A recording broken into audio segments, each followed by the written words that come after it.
السلام علیکم سامعین، 29 ذی القعدہ اور 7 جون ہے۔ عنوان خانہ کعبہ کے تعلق سے مفسر قرآن حضرت مولانا عبدالستار سلام قاسمی دامت برکاتہم کا اہم بیان۔ نحمده ونصلي على رسوله الكريم أما بعد قال تعالى إن أول بيت وضع للناس للذي ببكة مباركا إلى آخر الآية صدق الله العظيم۔ معزز حضرات، بزرگوں اور دوستوں، وقت بہت مختصر سا ہے، چند باتیں عرض کرنی ہے۔ قرآن پاک کی ایک آیت کا تھوڑا سا حصہ ابھی اس کی تلاوت ہوئی ہے۔ اللہ فرماتا ہے کہ سب سے پہلا گھر جو دنیا میں روئے زمین پر لوگوں کی عبادت کے لیے بنا، وہ خانہ کعبہ ہے، بیت اللہ ہے۔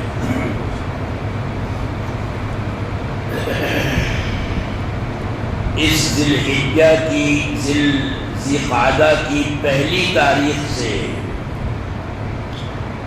حج کے لیے قافلے مشرق و مغرب، شمال و جنوب سے رواں دواں ہے۔ دلی ہو یا کوئی اور شہر، انڈیا ہو یا کوئی اور ملک، قافلے کے قافلے جا رہے ہیں حج کے لیے۔ اللہ نے فرمایا وَلِلَّهِ عَلَى النَّاسِ حِجُّ الْبَيْتِ مَنِ اسْتَطَاعَ إِلَيْهِ سَبِيلًا، جس کے پاس بھی استطاعت ہے، سکت ہے، جا سکتا ہے، حج کرے۔ اور آگے فرمایا کہ فمن کفر، نہ جانے والوں کو کفر کے لفظ سے استعمال کیا ہے کہ استطاعت ہوتے ہوئے، طاقت ہے، صحت ہے، حالات بھی پرامن ہے، یہاں کسی کی دینداری بھی نہیں ہے، پیسہ ہے لیکن دینداری ہے، لیکن ان تمام فیسلٹیز اور سہولتوں کے ہوتے ہوئے بھی جو نہیں جا رہا، زندگی میں ایک بار بھی اگر نہیں جا رہا، تو وہ کافروں کا کام کر رہا ہے۔ اور اللہ کے نبی صلی اللہ علیہ وسلم نے یہاں تک فرمایا کہ ہمیں مطلب نہیں اس سے وہ یہودی ہو کر مرے یا عیسائی ہو کر مرے۔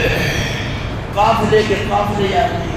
اس مہینے سے شروعات، اور عربوں میں حج کی وجہ سے اس مہینے کا بھی یہ احترام تھا کہ وہ لڑائی جھگڑا، خون خرابہ، مار پیٹ، قتل و غارت گری چھوڑ کر گھروں میں بیٹھ جاتے تھے۔ اسی لیے اس مہینے کا نام ہے ذی القعدہ، ذی قعدہ۔ قعدہ بیٹھنے کو کہتے ہیں۔ آپ 2 رکعت کی نماز میں بیٹھتے ہیں، دوسری رکعت میں، اور 3 رکعت کی نماز میں دوسری پر قعدہ کرتے ہیں، پھر تیسری پر کرتے ہیں مغرب میں اور وتر میں، اور 4 رکعت کی نماز میں ظہر کی، عصر کی اور عشاء کی آپ 2 رکعت پہ قعدہ کرتے ہیں، پھر 4 پہ کرتے ہیں، بیٹھتے ہیں۔ تو قعدہ کے معنی بیٹھنے کے ہیں۔ تو اس مہینے میں وہ بیٹھ جاتے تھے کہ بھئی لڑیں گے نہیں، لڑنے کے لیے اور بہت سے مہینے باقی ہیں۔ لوگ آ رہے ہیں حج کے لیے بیت اللہ شریف کے، اس لیے ان کو آرام سے آنے دیں اور حج کر کے آرام سے جانے دیں۔ پھر باقی اور مہینے ہیں، 8 مہینے ہیں لڑائی جھگڑے کے۔ 3 تو یہ ہو گئے، ذی القعدہ، ذی الحجہ اور محرم، اور ایک رجب کا مہینہ، وہ عمرے کے حساب سے کہ بھئی قریب کے لوگوں جگہ سے لوگ آئیں گے، 8-10 دن میں آئے، 8-10 دن میں چلے گئے، 2-4-5 دن یہاں رہیں گے، عمرہ کریں گے، چلے جائیں گے۔ وہ 1 مہینہ اس کے لیے انہوں نے ریزرو رکھا تھا، رجب کا مہینہ۔ تو خیر، سب سے پہلا گھر ہے یہ حضرت آدم علیہ السلام کے زمانے سے۔ آدم علیہ السلام سے بھی پہلے سے، ہزاروں سال پہلے سے فرشتے اس جگہ کا طواف کرتے چلے آئے۔ حضرت آدم نے طواف کیا، فرشتوں نے بتایا یہ ہے وہ جگہ، طواف کی۔ پھر اس کے بعد طوفان نوح میں جو اس کی دیواریں وغیرہ شہید ہوئیں، منہدم ہوئیں، اور پھر حضرت ابراہیم علیہ السلام جب دنیا میں آئے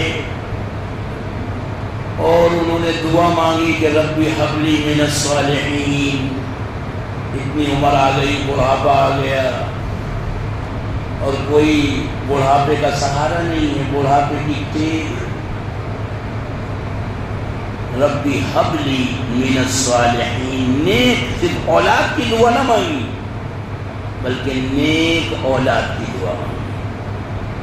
اولاد کی دعا تو مانگی اور اولاد ہو بھی گئی، اور اب وہ ایسی ہے کہ ماں باپ کے جوتے مار رہی ہے، اور ماں باپ کہہ رہے ہیں کہ اس سے تو نہ پیدا ہوتا تو بہتر تھا۔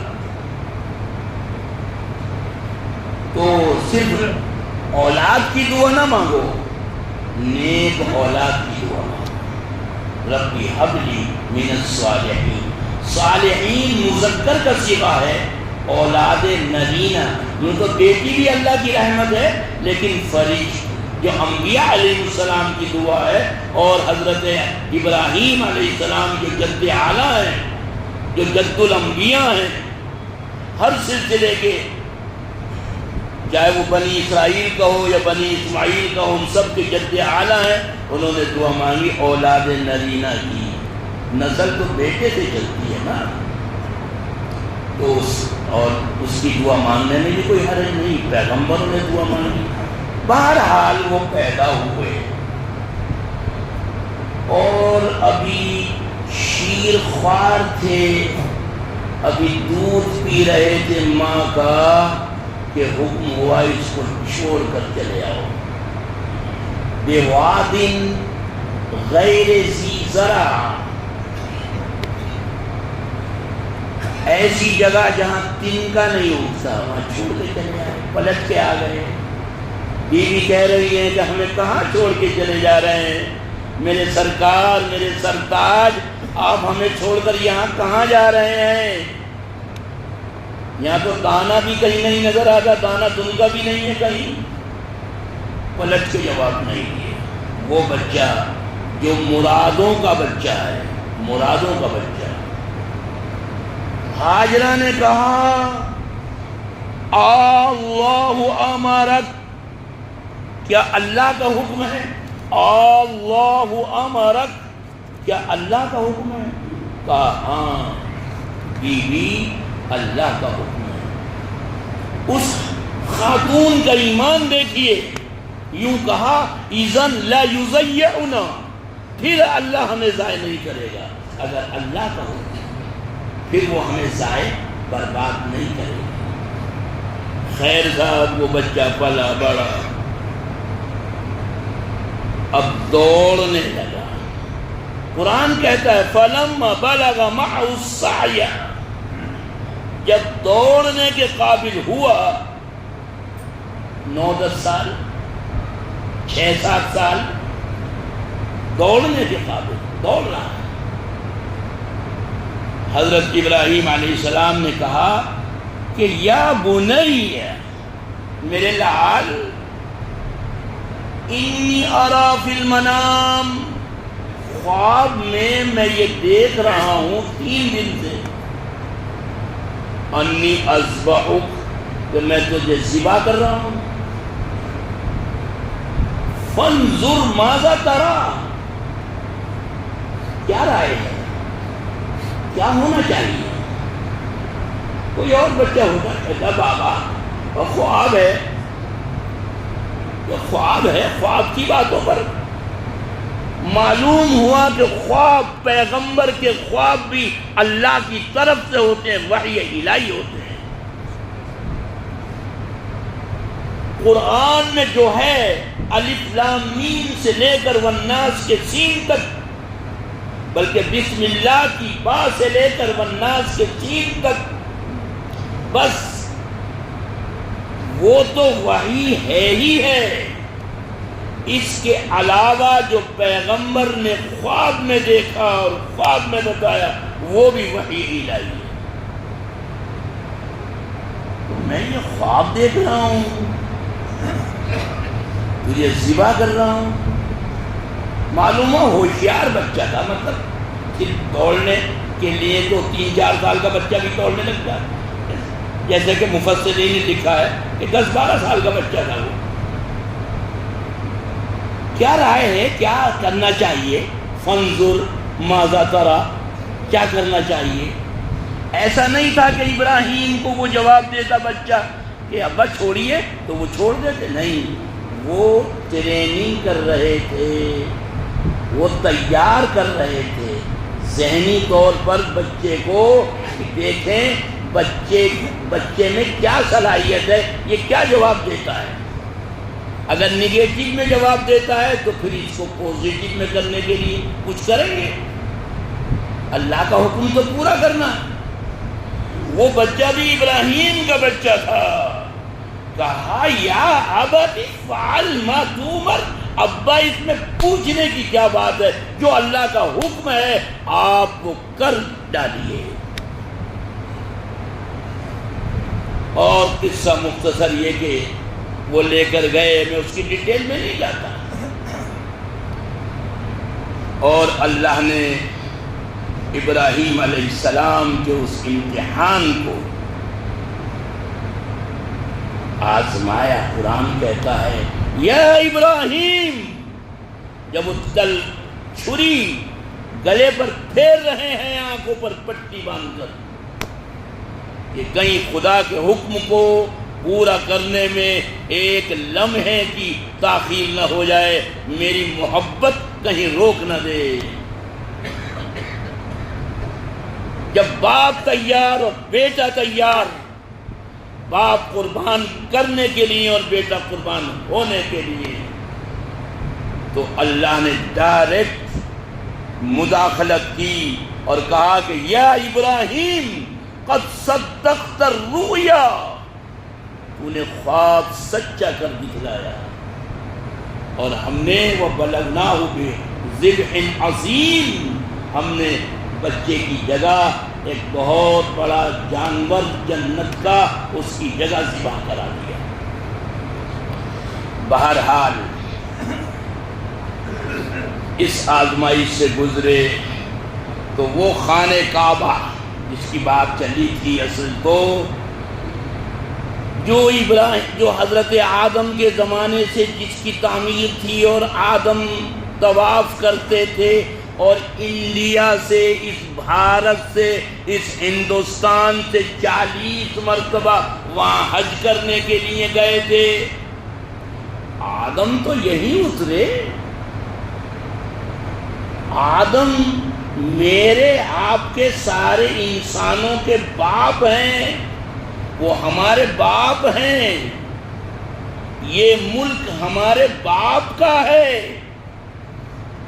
یہاں وہ اترے ہیں جنت سے، یہ گھر اس کو بنایا ہے، یہ ملک ہمارے باپ آدم کا ملک ہے، ہمارے باپ کا ملک ہے۔ بہرحال خانہ کعبہ کی تعمیر، جو بنیادیں، جو عمارت، جو دیواریں گر گئی تھیں اور بنیاد موجود تھی، اس بنیاد پر انہوں نے دیوار کو اٹھایا۔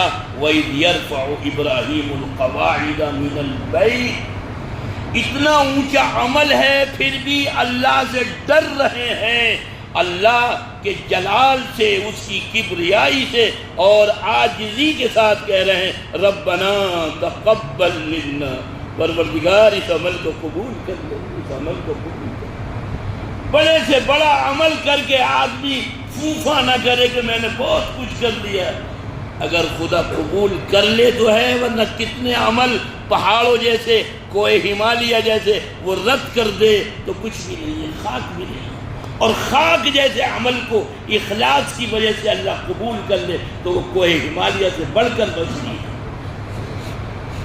بہرحال مسجد ایمان والے کا، مسلمان کا سب سے بنیادی مرکز ہے، عبادت کا، درسگاہ کا، عدالت کا، تمام سوشل معاملات کے طے کرنے کا مرکز وہ مسجد ہے۔ اللہ کے نبی نے مکے سے آ کر سب سے پہلا یہی سبق دیا ہے، اور جہاں بھی حکمراں گئے، سربراہان مملکت دنیا میں گئے، انہوں نے آ کر یہاں سب سے پہلا کام اپنے گھر سے پہلے اللہ کے گھر کی تعمیر کا کرایا۔ اور جناب جب شاہ جہاں یہاں پہنچے، یہ جو وہ دلی نہیں تھی اس وقت، وہ تو شاہ جہاں کی دلی، اس وقت جو انہوں نے مسجد سب سے پہلے مسجد قائم کی، مسجد قائم کی۔ مسجد مسلمانوں کا نقطہ ارتکاز ہے۔